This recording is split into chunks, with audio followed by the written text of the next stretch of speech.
Hello students, आपका मेरे channel mathematics bye आजाद sir में स्वागत है।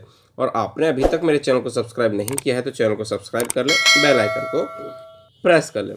तो बेटा शुरू करते हैं हम आज की वर्कशीट, जो कि 8वीं क्लास के लिए है। विज्ञान की वर्कशीट है, वर्कशीट नंबर 35, जो कि 19 जनवरी के लिए है। बेटा 19 फरवरी होगा बेटा ये, ठीक है, मिसप्रिंट है, ठीक है। इसमें हम पढ़ेंगे बेटा बल तथा दाब के बारे में। बेटा कहते हम जानते हैं कि या जान चुके हैं कि धक्का या खिंचाव को बल कहते हैं। धक्के या खिंचाव को बल कहते हैं, जो किसी वस्तु की गति की स्थिति या इसके आकार को बदल सकता है। धक्के या खिंचाव को बल कहते हैं, जो किसी वस्तु की स्थिति या आकार को बदल सकता है। इस पाठ्यपत्रक में हम बल के परिमाण और दिशा के बारे में जानेंगे कि बल के अंदर परिमाण और दिशा दोनों होते हैं। बल एक भौतिक राशि है, ठीक है, जिसमें परिमाण और दिशा दोनों होते हैं। बल के अंदर बेटा याद रखिएगा, परिमाण और दिशा दोनों होते हैं। अब बेटा दिशा का मतलब समझिए। जब किसी वस्तु को जिस दिशा में धकेला या खींचा जाता है उसे बल की दिशा कहा जाता है। कि जिस डायरेक्शन में हम जो है वस्तु को खींच रहे हैं या धकेल रहे हैं वो क्या कहलाएगी? दिशा कहलाएगी। बल की परिमाण का मतलब यह है कि किसी वस्तु पर कितना बल लगाया गया, कि 10 न्यूटन लगाया या 50 न्यूटन लगाया, ठीक है।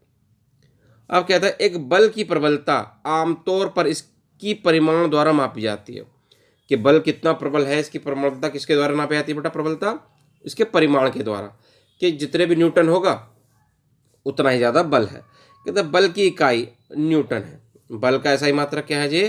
न्यूटन है, जिससे एन के रूप में व्यक्त किया जा सकता है। किसके रूप में बेटा? एन से व्यक्त किया जाता है। बल की ऐसा ही मात्रा कितना है? न्यूटन है, और इसको एन के रूप में व्यक्त करते हैं। बल किसी वस्तु की स्थिति या गति को बदल सकता है। वस्तु की स्थिति को बदल सकता है या गति को बदल सकता है, हम जानते हैं। कहता किसी वस्तु पर एक ही दिशा में लगाए बल जुड़ जाते हैं। अगर एक ही डायरेक्शन में बल लगा रहे हैं, कि ये लड़का ही बल लगा रहा है और ये लड़का ही बल लगा रहा है, दोनों लड़के बल लगा रहे हैं, अगर एक ही दिशा में लगा रहे हैं तो दोनों के बल क्या हो जाएंगे बेटा? प्लस हो जाएंगे। दोनों के बल प्लस हो जाएंगे। यदि किसी वस्तु पर दो बल विपरीत दिशा में कार्य कर रहे हैं तो इस पर लगने वाला कुल बल क्या होगा? दोनों बलों के अंतर के बराबर होगा। कि एक इधर खींच रहा है बेटा वस्तु को और एक इधर धकेल रहा है वस्तु को, ठीक है, एक इधर एक इधर।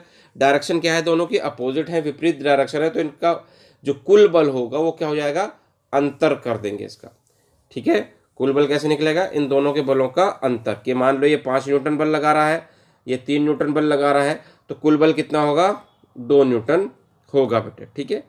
जो कुल बल होगा इन दोनों के बलों का अंतर होगा, ठीक है। आगे कहते यदि दोनों बल बराबर मात्रा में और विपरीत दिशा में हो तो कुल बल शून्य होता है। अगर दोनों बल क्या हो बेटा? बराबर मात्रा में हो और विपरीत दिशा में हो तो कुल बल कितना होगा? शून्य होगा। जैसे जितना बल ये लगा रहे हैं अपनी ओर, उतना ही बल ये लगा रहे हैं अपनी ओर, तो कुल बल कितना है? शून्य होगा, और ना कोई जीतेगा ना कोई हारेगा, ठीक है बेटा। आगे देखते हैं। कहता है रिक्त स्थान भरें। अब क्या करना है बेटा? हमको रिक्त स्थान भरने हैं। कहता है पहला रिक्त स्थान देखिए, धक्के या खिंचाव को कहते हैं, क्या कहते हैं बेटा? बल कहते हैं। धक्के या खिंचाव को क्या कहते हैं? बल कहते हैं। दूसरा देखिए बेटा, बी खाली स्थान है, किसी वस्तु की गति या स्थिति को बदल सकता है। कौन बदल सकता है किसी वस्तु की गति या स्थिति को? बेटा हमने पढ़ा बल। कौन बदल सकता है? बल। बल जो है किसी वस्तु की स्थिति या गति को बदल सकता है, ठीक है बेटा। आप देखते हैं सी पार्ट क्या कहता है। सी पार्ट कहता है बल में परिमाण और कौन सी चीज होती है बेटा? दिशा। परिमाण और दिशा दोनों होती हैं, तो क्या आ गया यहाँ पे? दिशा, ठीक है बेटा। डी पार्ट देखिए, किसी बल की प्रबलता को आमतौर पर इसके द्वारा व्यक्त किया जाता है। किसके द्वारा व्यक्त किया जाता है बेटा? परिमाण के द्वारा। किसके द्वारा? परिमाण के द्वारा व्यक्त करते हैं, ठीक है बेटा। ये हो गया। अब देखते हैं बेटा ई पार्ट क्या कहता है। ई कहता है बल की इकाई क्या है बेटा? न्यूटन। बल की इकाई क्या है? न्यूटन है, ठीक है। बल की इकाई न्यूटन है। अब देखते हैं बेटा इसका दूसरा क्वेश्चन। तो देखिए बेटा दूसरे क्वेश्चन का आंसर के बारे में हम जरा सोचते हैं क्या कहता है, पहले दूसरा क्वेश्चन पढ़ लेते हैं। यदि 5n और 3n के दो बल किसी वस्तु पर एक ही दिशा में कार्य कर रहे हों तो परिणामी बल कितना होगा बेटा। हमने जाना है कि एक बल है कितना बेटा, एक बल है F1 बल है हमारे पास 5 न्यूटन, ठीक है, और F2 बल कितना है बेटा 3 न्यूटन। दो बल दे रखे हैं, कुल बल हमें निकालना है, और ये किस दिशा में लग रहे हैं, एक ही दिशा में लग रहे हैं बेटा। जब एक ही दिशा में बल लगे हैं तो कुल बल क्या होगा, दोनों बलों के योग के बराबर होता है। F1 प्लस में F2 कर देंगे बेटा।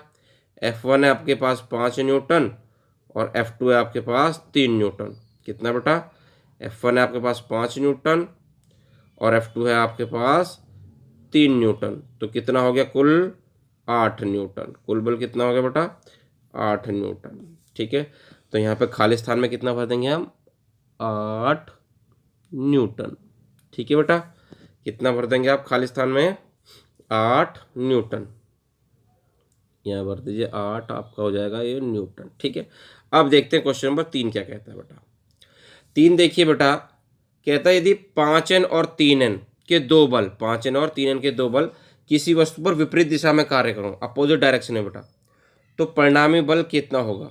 तो देखिए बेटा इसका आंसर F1 हमें दे रखा है कितना बेटा, F1 दे रखा है 5 न्यूटन और F2 कितना दे रखा है बेटा 3 न्यूटन।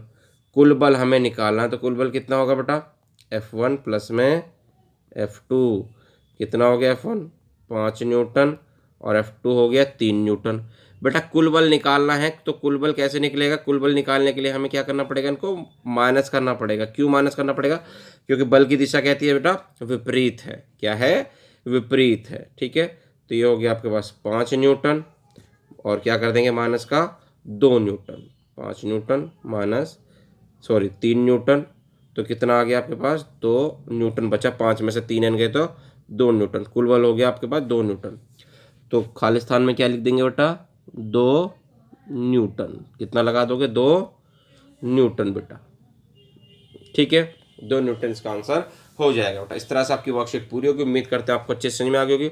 वीडियो पसंद आए तो वीडियो को लाइक करना, शेयर करना और कमेंट करना, और आपने अभी तक हमारे चैनल को सब्सक्राइब नहीं किया है तो चैनल को सब्सक्राइब कर ले, बेल आइकन को प्रेस कर ले। मिलते हैं आपसे अगली वीडियो में।